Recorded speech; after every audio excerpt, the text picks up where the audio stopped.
मैं सर्वेश गुप्ता गांधी जयंती के अवसर पर मयूर पंख के माध्यम से अपनी बात रखने का प्रयास कर रहा हूँ।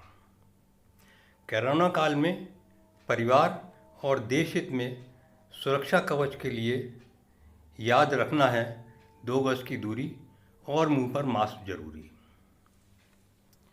आज गांधी जयंती के अवसर पर जब बात साफ सफाई या स्वच्छता की होती है तो अनायास ही गांधी जी की ऐनक अर्थात चश्मा याद आ जाता है, जिसको एक कदम स्वच्छता की ओर बढ़ने के संदेश के साथ जगह जगह यहाँ तक कि भारत की नई करेंसी पर छापकर प्रचारित किया गया है।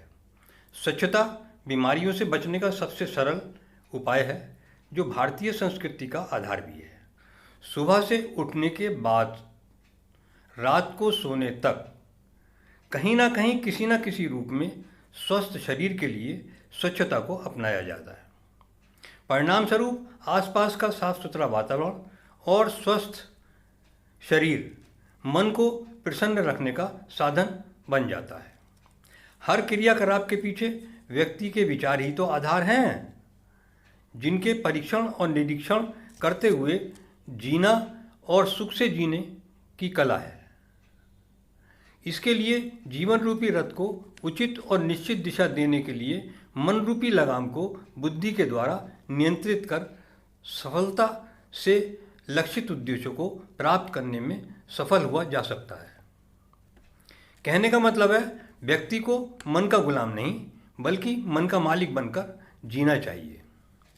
तभी तो निरर्थक, नकारात्मक और अनुपयोगी विचारों की गति पर विराम लगाया जा सकता है और सकारात्मक विचार जैसे प्रेम, श्रद्धा, करुणा, उपकार, समर्पण और त्याग आदि से जीवन को सुखमय किया जा सकता है। गांधी जी ने दैनिक जीवन में स्वच्छता और स्वच्छ वातावरण को शरीर या आसपास तक सीमित ही नहीं रखा, बल्कि मानसिक, बौद्धिक और सामाजिक स्वच्छता की दृष्टि से 3 मंदिरों की मूर्ति को सदा महत्व दिया, जिसके माध्यम से सहज ही समझा जा सकता है कि बुरा मत देखो, बुरा मत सुनो, बुरा मत बोलो।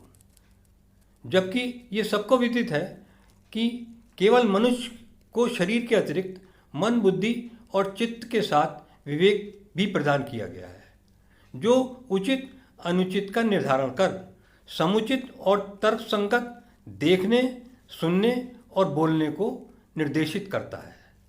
हम सबसे हमारा राष्ट्र है, फिर विश्व है, और यदि व्यक्ति, समाज, राष्ट्र और विश्व सभी की सोच सकारात्मक हो जाए तो संपूर्ण विश्व के तन मन से तोप, बंदूक, बम, आतंक या युद्ध की आग सदा के लिए शांत हो सकती है। भारतीयता के संदर्भ में सत्य ही कहा गया है कि स्वच्छता और स्वस्थता भगवान का दूसरा रूप है। इस विचार को जन सहभागिता से ही सार्थक किया जा सकता है।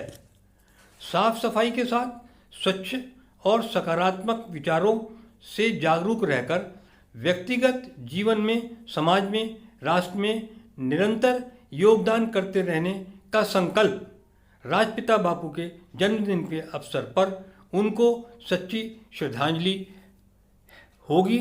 धन्यवाद।